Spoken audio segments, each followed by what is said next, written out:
If you'd like online business explained to you in a way that you can actually understand, go to latenightim.com/explain. It's completely free, and I made it just for you. Now, how about an episode? Episode 157. Late Night Internet Marketing. This week on the Late Night Internet Marketing Podcast, we talk about that crazy Google Medic update that happened over 2 months ago. What the heck was that all about, and what does it mean for you? I'm also going to talk to you about my plan to work on an Amazon wholesale business with you. We're going to talk about it week to week on the podcast. All this and more on the Late Night Internet Marketing Podcast. The Late Night Internet Marketing Podcast. You've been working for somebody else, but you want a business to run yourself. You want to know how to start and where to begin. Can you get out your comfort zone, my friend? Yes, you can do it right when it's late at night. At the end of the day, your dreams burning inside. So keep it up and you will find that you're building your business one night at a time. And now, broadcasting late at night from a little studio in the big state of Texas, your host, Mark Mason. All right. So how has everyone been doing? I am Mark Mason, coming to you live from a studio in Dallas. I hope you're having an absolutely amazing week and crushing it in your online business. I have been a little bit under the weather. I had a little of an elevated temperature, so I have been keeping things on the down low. I took a day off work. I'm feeling a little better, so I'm on the mic and trying to crank out episode 157 of the Late Night Internet Marketing Podcast. This is where we help people just like you grow, start, build online businesses and have a lot of fun doing it. And I welcome you and appreciate you being here and listening to the show. Now, this week I've got two topics for you. And the first topic that I wanted to discuss was this idea that we brought up a couple of weeks ago about paying for a swimming pool with Amazon wholesale. I got some feedback on that. It's pretty interesting. If you missed that episode, what we discussed is the fact that it doesn't take that much to pay for a swimming pool with a part of an online business. You know, this comes from this idea, this legend, myth, actually, I think true story with John Lennon, where he wanted a swimming pool, but he didn't have the cash. And so he decided to write a song that day to pay for his swimming pool because the record label would give him an advance on the song. And so he wrote a song. I think as the story goes, he got $60,000 and put in a swimming pool that day. It takes more than a day to put in a swimming pool. That's a whole nother podcast. The how long does it take to put in a swimming pool podcast? It takes forever, especially if it rains at all. But this is the John Lennon thing. And so as my family has been discussing this idea of putting in a swimming pool, it made me think, well, can you pay for a swimming pool with internet marketing? You know, it's an interesting question because a lot of people, they get into internet marketing because they want extra money for something. Sometimes people want to grow a full-time online business to leave their day job or pursue the work that they love.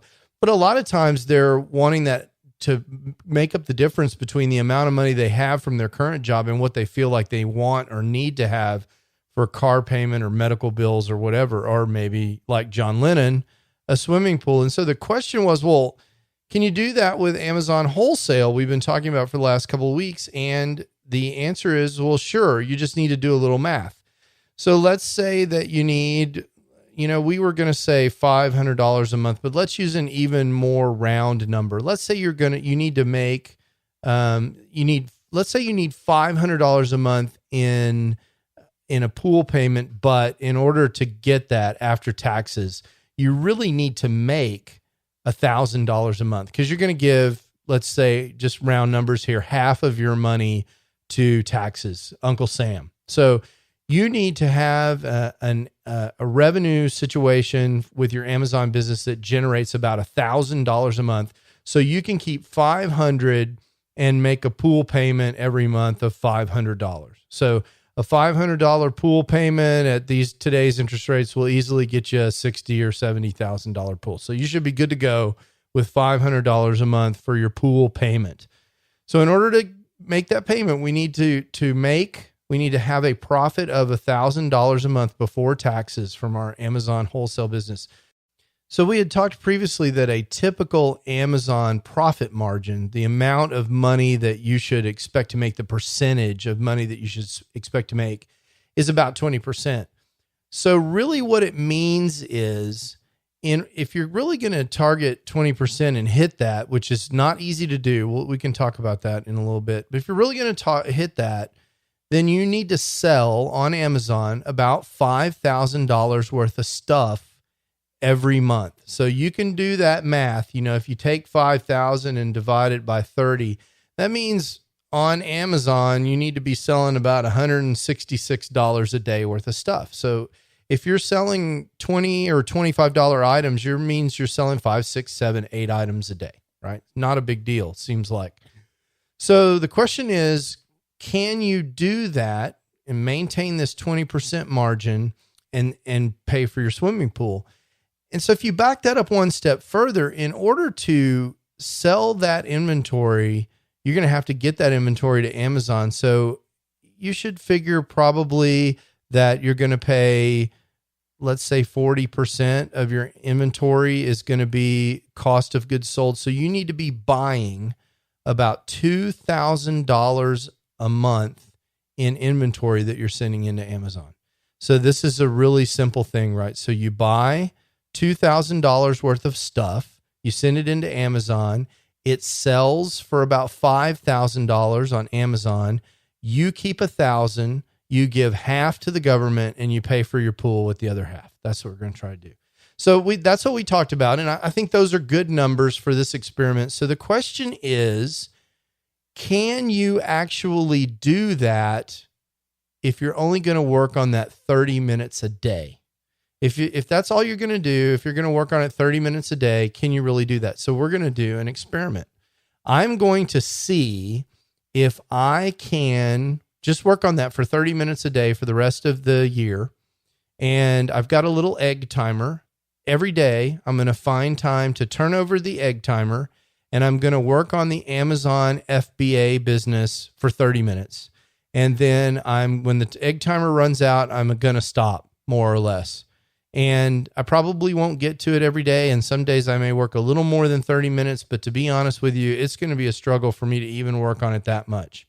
And the question is, can I get to that level of revenue just doing that by the end of the year, just doing that 30 minutes a day? And for me, I know from doing this, the even a better question is, can I reach that level of margin? I am absolutely certain, without any question at all, that I can definitely get to that level of revenue. It's really easy to buy things and send them into Amazon and sell $5,000 a month in stuff.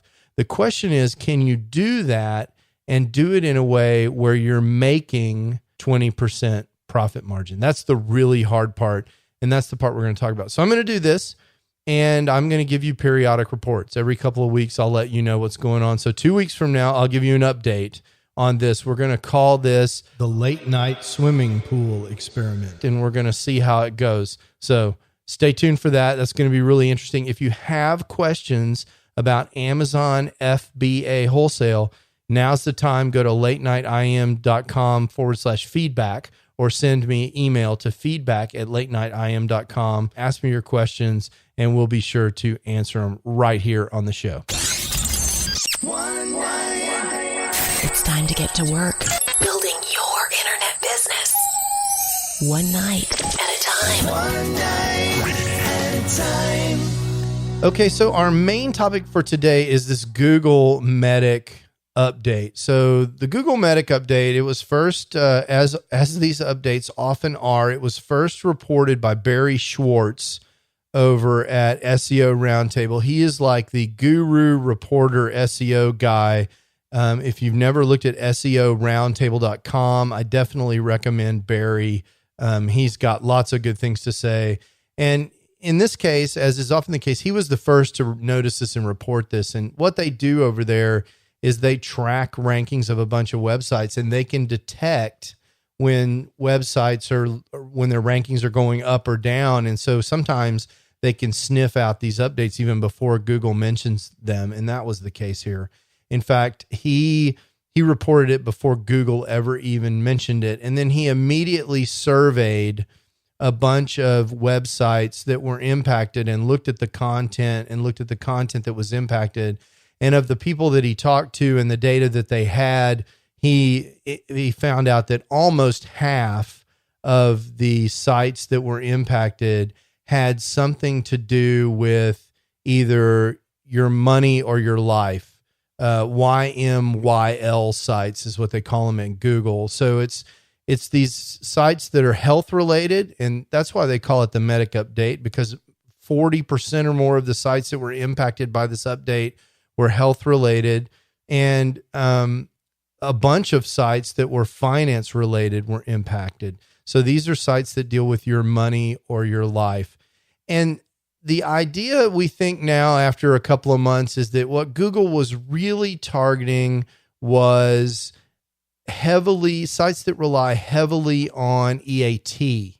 Now, for those of you that have been in search engine optimization for a long time, you know that EAT is Google's acronym for expertise, authoritativeness, and trustworthiness. Expertise, authoritativeness, and trustworthiness, EAT.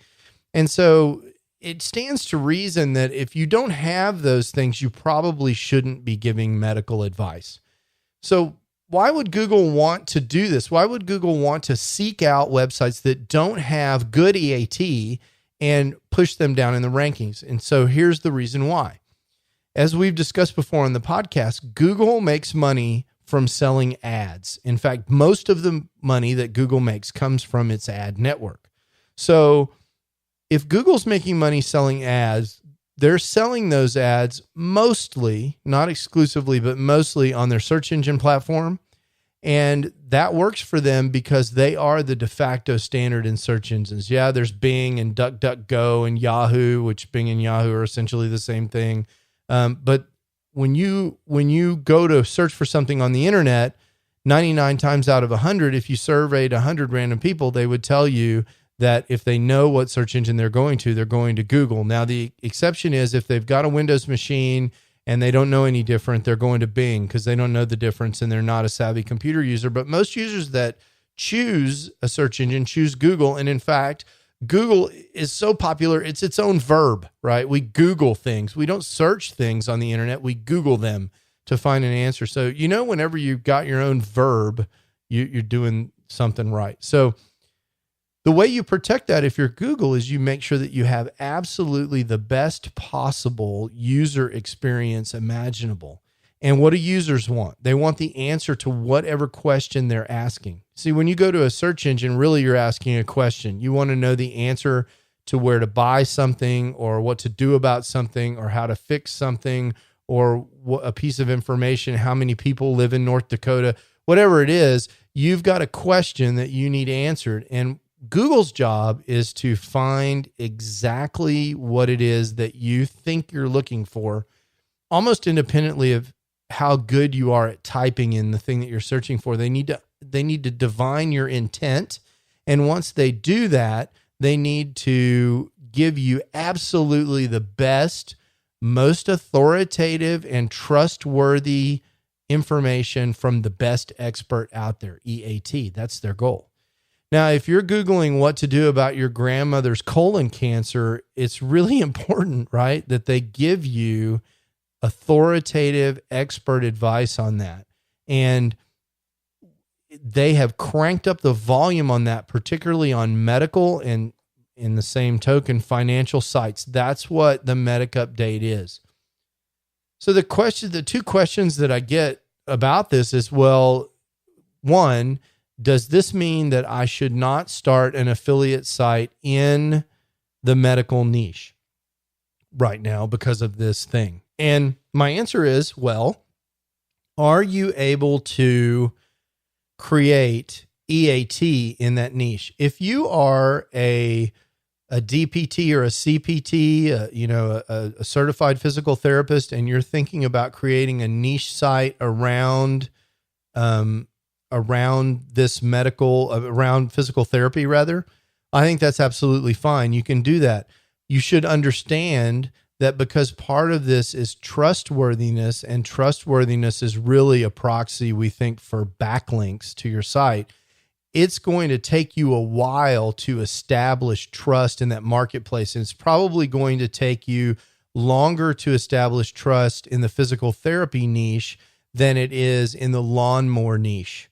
But if you don't care about lawnmowers and you don't have expertise in that, and you don't want to write website articles about lawnmowers, then I think it's perfectly fine to start something in the medical niche. However, if you're just a person who's looking for an affiliate opportunity and you go over to ClickBank and you find that there are things that you can sell regarding plantar fasciitis, and you want to consider starting a site on plantar fasciitis, but you're not a podiatrist, you don't know anything about feet, you have no medical credentials, and you have no intention of hiring someone to create authoritative content on that site, then I would say no. I would not get into a medical or financial niche right now unless you have access to expertise and you're really committed to creating authoritative content. Now, this is standard issue SEO advice for all content, right? You want to have expertise, authority, and trustworthiness in every kind of content that you create. But particularly if you are in these two niches, Google is looking for that, apparently.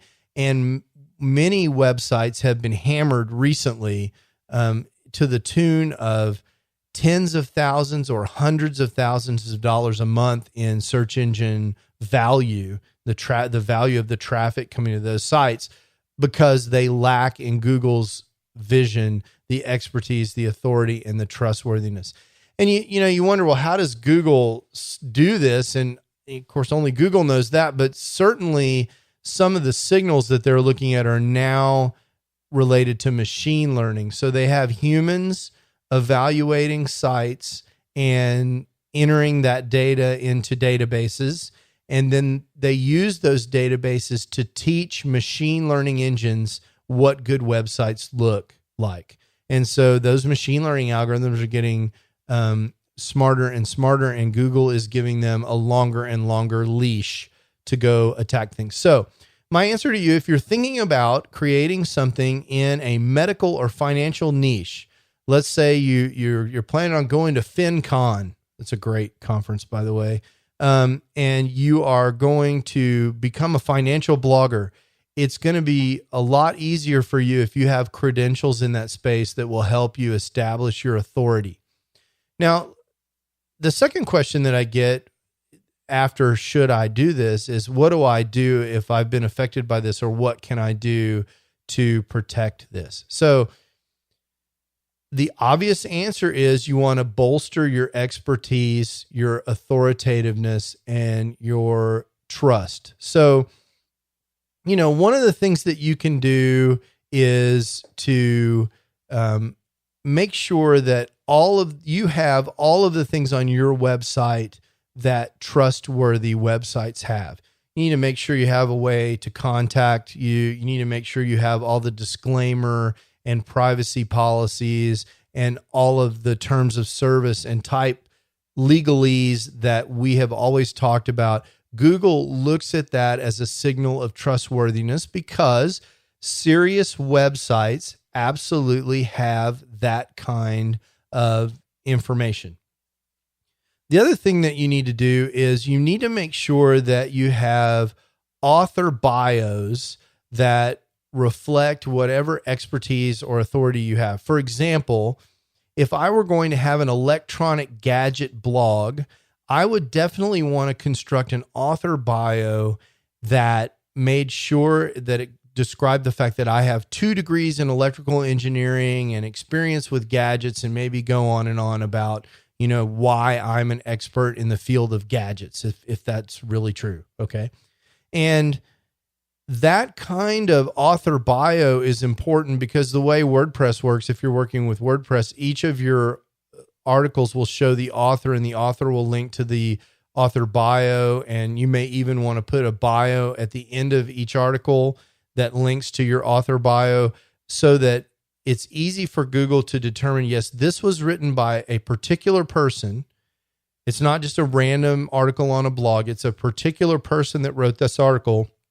And this person has credentials and authority, and you're going to want to link into your social media profiles and other things that gives signals to Google that you're a real person with expertise and authority. So that's the kind of thing that you're going to want to do. So that's the second thing, is you're going to want to make sure it's clear who's writing this and that you have authority. The other thing that I want you to do in these cases is I want you to write what I'm going to call expertly written content. And the way I want you to think about expertly written content is I want you to refer to authoritative websites. And I want you to think about this as if you are writing content for some kind of class paper. If you ever wrote a paper for high school or college, you know that anytime that you made an assertion, you provided data to back up the assertion. And in this world, that would be in the form of an outbound link. So if you were to say something, as we know, as is well known, saccharin causes cancer in laboratory rats, I want you to reference the study that says saccharin causes cancer in laboratory rats with an outbound link, even if that is obvious to the reader. I still want you to give that outbound link to, WebMD or wherever wherever is appropriate, some university research paper to show that you are using, this kind of referential link to authoritative sources because you are in fact an authority. So I think that's a really important thing. We're also seeing some secondary things. I think, authoritative websites, they have good scores with regard to their behavior on mobile because serious websites are mobile responsive and they get good mobile experience scores. They're mobile friendly. They also have good scores with regard to site speed, and they have good scores with regard to their ad experience. Whenever the page is queried by Google, Google doesn't see a bunch of ads above the fold because authoritative websites, they're not super ad heavy. They're worried about user experience. Again, if you look at this from Google's perspective, they are trying to deliver the best experience for the user. If the user's looking for a solution to their plantar fasciitis and they come to your website and the first third of the page is a big honking ad for an ebook they need to buy for $27, that's probably not the best user experience. They need to get to that later. What they want right up front is the answer to the question that they're looking for. So those are the kinds of things that you should be doing in order to establish expertise, authority, and trust. One of the things that there's a really good article, and I'll link to this in the show notes, that the Hoth did, where they took they summarize a bunch of Schwartz's analysis. This guy Barry Schwartz, he did a bunch of analysis and he looked at websites and tried to understand what of the affected websites, which websites were affected least.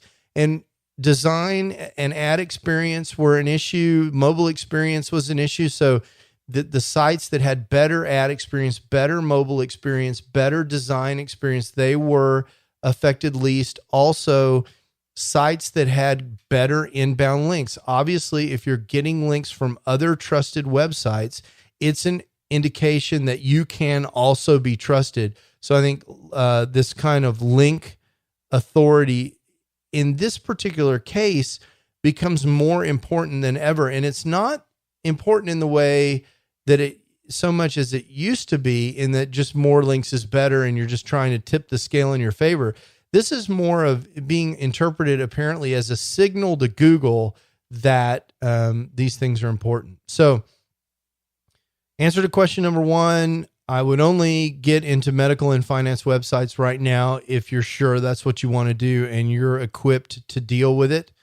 Second thing is, I would definitely do the things that I mentioned. All of these good SEO practices like design practices, ad practices, mobile experience practices are very important. Make sure you have a good author profile, good legal disclaimers, good ways for people to contact you, all these things that create trust. And make sure you're creating absolutely excellent authoritative content. One of the things that Schwartz points out also is that article length also seems to matter in this case. So you want to make sure that you have a length that's appropriate for the question. I mean, if someone is Googling what is 2 + 2, the answer is 4. You don't need 4,700 words to answer that question, but you definitely want to make sure that your articles are comprehensive. We see that page length is still helping in ranking. You want to make sure you have authoritative content. So with regard to the Google Medic update, you want to focus on EAT, but guess what? This advice, this focus on EAT advice is absolutely germane to whatever niche you're in.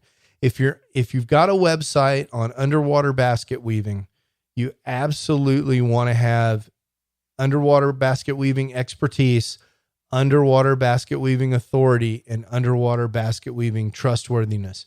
If you're a former Navy scuba diver who participated on the U.S. Olympic underwater basket weaving team, that's going to be some good authoritativeness with which you can build trust. You're going to want to have those sorts of things. So I hope that helps. I hope that answers some of your questions about this Google Medic algorithm. Hey, if you were impacted by the Google Medic algorithm and you have questions, or you want to tell me about your experience or what you're doing to correct it or get some advice, look me up, hit me at feedback@latenightim.com. I'd love to talk to you about that.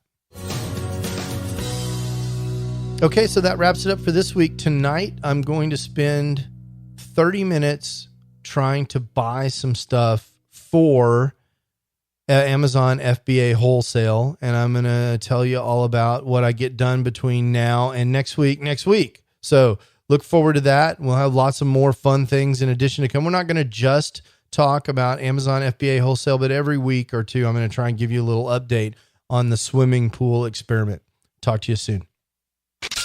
You can do it right when it's late at night. You've been listening to the Late Night Internet Marketing Podcast. Be sure to visit latenightpodcast.com today to leave feedback for Mark. Download special bonus content, access the show notes, and more. See you there. Until then, go and make some great progress on your internet business. One night at a time. One night at a time.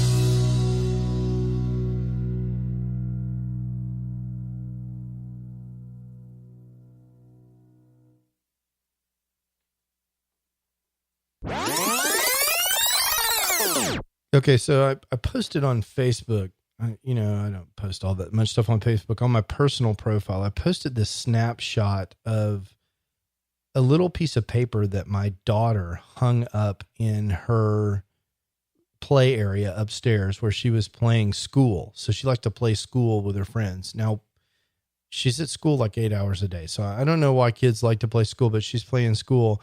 She had a contract for her class, some behaviors that they had to agree with. And she said, for her little play students that were there, they had to promise to have integrity, promise to be respectful, and promise to be kind. So this is hanging up in my upstairs play area. I'll put a picture of it in the show notes over at latenightIM.com/157. I thought that was awesome. I love the fact that whatever else is going on at school, and whether they're teaching her math at the right rate or spending too much time doing paperwork and teaching to standardized tests, or all the other things that all the media and everybody worries about, the behavior that this 8-year-old child is modeling is that people should have integrity, respect, and kindness. And I think that's an awesome thing. And so I think we should do that too, is spend some time in the adult world, maybe especially on Facebook, respecting people and acting with integrity and being really kind. Let's do that this week. Ciao. Late night internet marketing.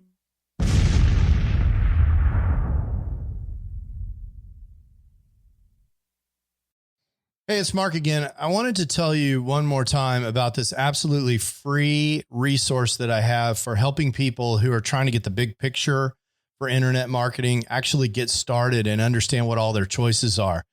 If that's not you, there's no more content. You can skip to the end. But if you're someone who came to this podcast because you're searching for how to get started online and you just can't cut through all the noise, I get it. That was me in 2007 when I was trying to get started. There were so many people throwing offers at me that I really couldn't even understand what all the different business models were. I couldn't understand how money moved around on the internet.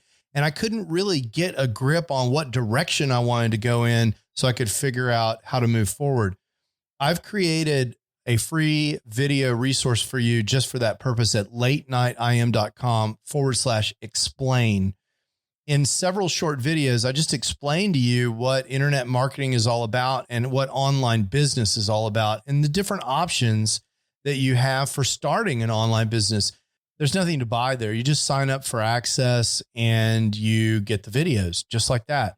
So if that's interesting to you, or if you know someone who's in a same situation, send them that link, latenightim.com/explain, and let me know what you think. I'd love to hear what people are thinking that are in the exact same position that I was in more than a decade ago in 2007. In some ways, it seems like yesterday. And in some ways, it seems like an entire lifetime ago. Again, that's latenightim.com/explain.